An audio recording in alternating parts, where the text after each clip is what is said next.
Hai, kami dua Risel. Saya Risawu. Saya Selvi Anabel. Selamat datang di Ini Kampusku.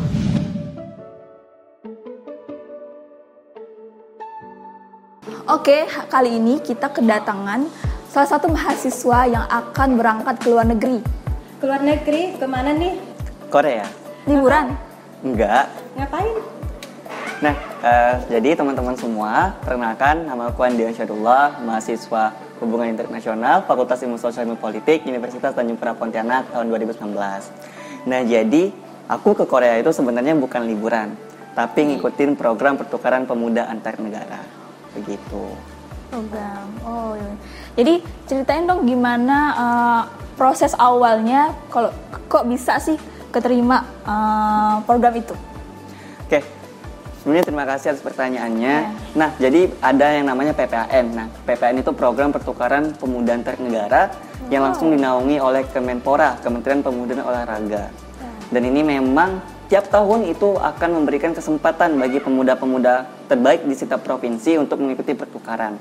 Dan untuk ngomongin proses seleksinya kayak gimana, jadi proses seleksinya itu di masing-masing provinsi. Jadi nanti ada seleksi dari tingkat kota, terus lanjut ke tingkat provinsi, dan kemudian menjadi delegasi masing-masing provinsi yang mewakili Indonesia, seperti itu. Kalau dari kampus FISIP sendiri, tadi kan Andri kan dari FISIP kan? Iya. Dari FISIP tuh berapa orang sih yang keterima itu? Nah, jadi informasi juga, kalau tahun ini pas aku daftar di Provinsi Kalimantan Barat, itu dari FISIP, alhamdulillah dari perwakilan Kota Pontianak ada 2, yaitu ada abang tingkatku, yaitu Bang Khalid Badarul, juga salah satu peserta, dan dia mewakili Kota Pontianak juga sama aku. Jadi dari FISIP untuk itu ada 2 orang sepertinya, kayak gitu. 2 orangnya. Jadi kalau untuk seleksinya sendiri itu apa-apa aja sih yang harus disiapin untuk bisa ikut program itu? Untuk ini ya, persiapan seleksinya ya. Iya. Apa-apa aja yang perlu dipersiapkan. Jadi di PPN ini yang perlu kita persiapkan itu sebenarnya lumayan banyak. Kalau dari administrasinya itu ada akta kelahiran, kartu keluarga, terus sertifikat TOEFL, kemudian ada juga yang namanya PPA, itu kayak proposal post program activity. Jadi kayak ketika kita udah pulang program, itu kita harus mengabdi ke provinsi kita masing-masing. Itu adanya PPA. Terus ada juga persyaratan-persyaratan lain kayak SKCK, kemudian ada transkrip nilai dan semacamnya. Lebih kepada ini sih, lebih kepada administrasi yang memang itu mengarah untuk program pertukaran seperti itu. Kayak gitu sih. Jadi kan udah dijelaskan pemberkasan segala macam gitu kan. Ada biaya nggak yang keluar dari kantongnya Andi sendiri gitu? Oke, untuk biaya yang keluar dari kantong aku sendiri itu pasti ada. Kan sebelum terpilih menjadi delegasi, pasti kita mempersiapkannya sendiri. Administrasi itu memang disiapin sendiri. Cuman, nah untungnya teman-teman kampusku ini kalau udah kepilih jadi delegasi provinsi ataupun delegasi Indonesia nantinya, all about the administration and also the requirements itu memang udah disiapkan sama pemerintah gitu, dari Kemenporanya. So basically you guys have to prepare yourself gitu. Jadi cuma ngebawa diri, jadi cuman kayak ibaratnya dapat jalan-jalan gratis, dapat makan gratis, terus dapat tiket gratis. Jadi memang ketika udah kepilih memang itu semuanya dari Kemenpora seperti itu.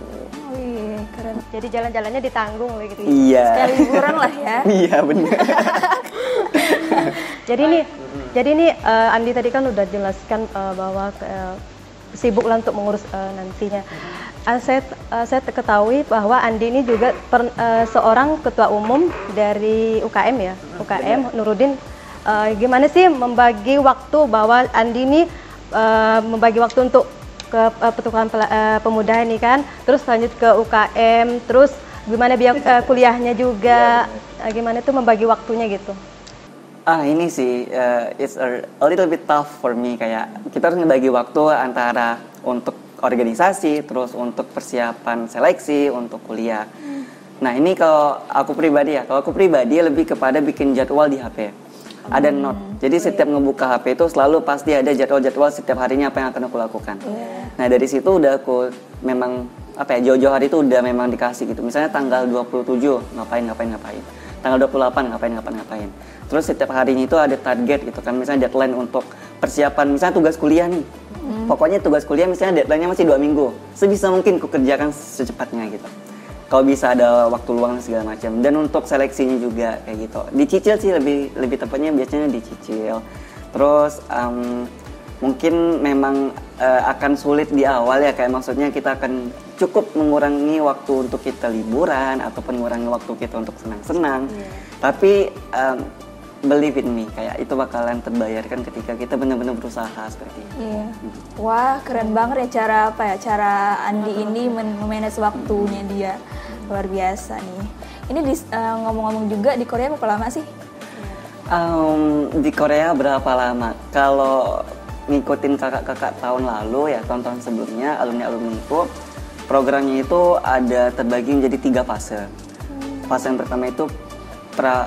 pertama itu PDT, kayak pre-departure training, kayak ada pelatihan dulu untuk delegasi-delegasi Indonesia selama lebih kurang 4 hari 5 hari. Itu di Jakarta. Nah, baru ada yang kedua itu fase Indonesianya. Nah, biasanya fase Indonesianya itu orang Korea yang datang ke Indonesia, kayak lebih kurangnya 2 minggu. Nah, setelah orang Korea ini datang ke Indonesia, baru tuh itu ada fase yang ketiga, itu fase Korea. Orang Indonesia yang ke Koreanya. Nah, itu juga 2 minggu. Jadi kalau ditotal-totalin dari PDT sampai ke fase terakhir, itu lebih kurangnya 1 bulanan gitu. 1 bulanan ya di sana. Benar. Jadi nanti kalau Andi di sana tuh di Korea kan, itu kan kita setidaknya kan harus tahu bahasa Korea ya. Apakah di sana Andi udah mempersiapkan diri untuk belajar bahasa Korea, atau di sana Andi memakai bahasa internasional yaitu bahasa Inggris? Aduh, Annyeonghaseyo nih. Kita tahu Annyeonghaseyo. Aduh, ini pertanyaannya sering sebenarnya teman-teman kampus, kayak sering ditanyain. Berarti Andi udah harus pakai bahasa Korea ya? Berarti udah harus pandai bahasa Korea ya? Waduh, sebenarnya ya basicnya mungkin iya kan, kayak pasti kita dikasih pembekalan at least yang kayak kesehariannya lah, kesehariannya. Cuman kalau memang untuk program di sana, tentu of course kita gunain pakai bahasa Inggris. Karena itu juga programnya pertukaran antar negara. Kalau kita pakai bahasa Indonesia, terus orang Koreanya nggak paham kan susah juga ya.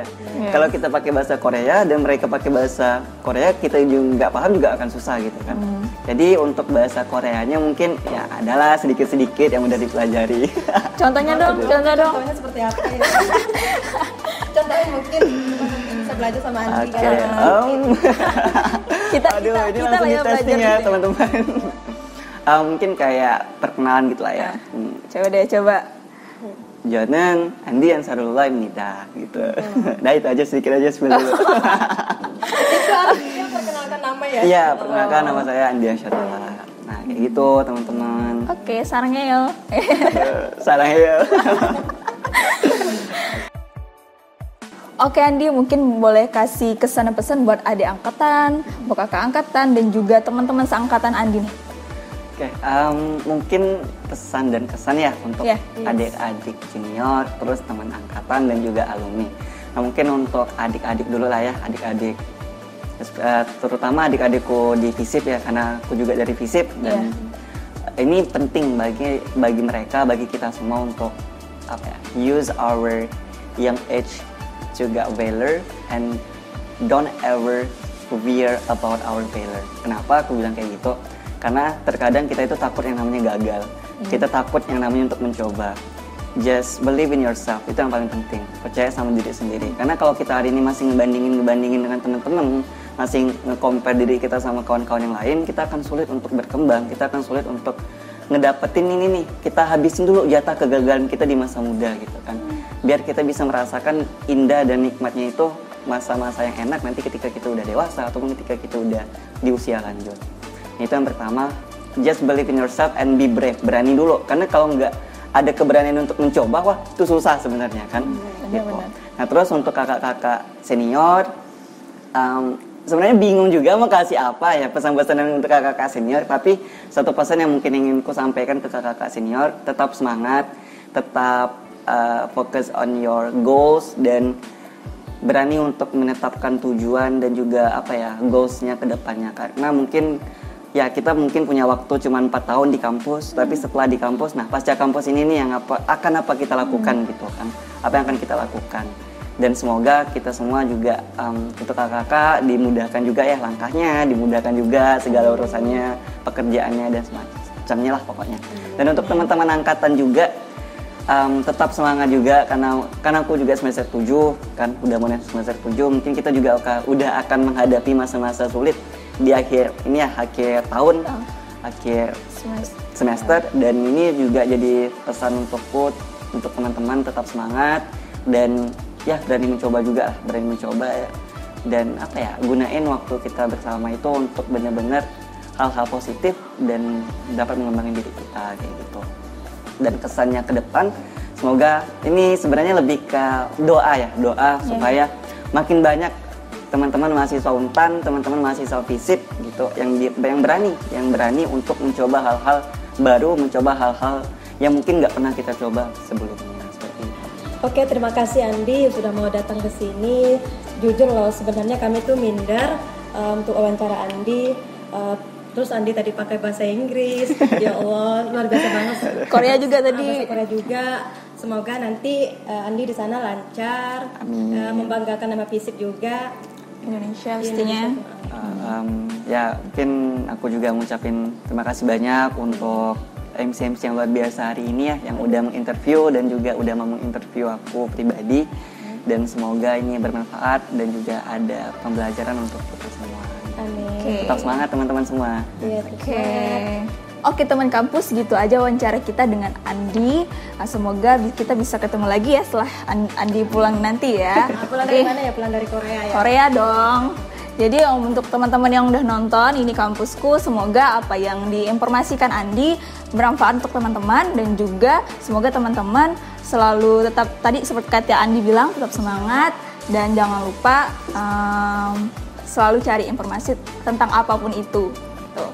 Oke teman kampus, gitu aja wawancara dari kita. Semoga kita bisa bertemu lagi. Bye-bye.